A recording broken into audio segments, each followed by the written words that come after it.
Pansin mo ba yung TV ngayon parang palamuti na lang sa bahay? Halos hindi na ginagamit.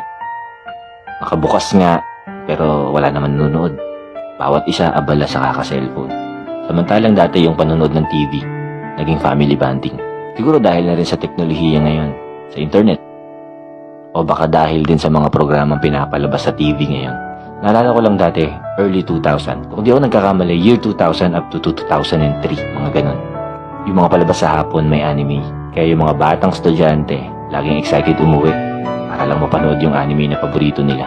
Magkakasama kami na nanonood sa isang bahay na kapitbahay namin. Pati commercial na i-enjoy. Yung hinuhulaan nyo kung ano yung kasunod na commercial, tapos kung sinong matalo, pipitikin. Nandyan na itatago mo yung tsinelas ng kalaro mo. Para kapag tapos ng anime, magtatakbuhan kayo sa labas. May iiwan siya kasi nawawala yung tsinelas niya. Tapos kung ano yung mga napanood nyong anime, gagayahin nyo yun sa labas. Pagdating ng alas 7, nasa bahay na yung mga bata. Kasi may anime ulit. Pati mga magulang namin nanonood nun. Naging family bonding talaga yung panonood ng TV dati. Nakakalungkot lang din isipin na kasabay ng pagbabago ng panahon at pag-unlad ng kaalaman ng mga tao, ay marami ring nabago.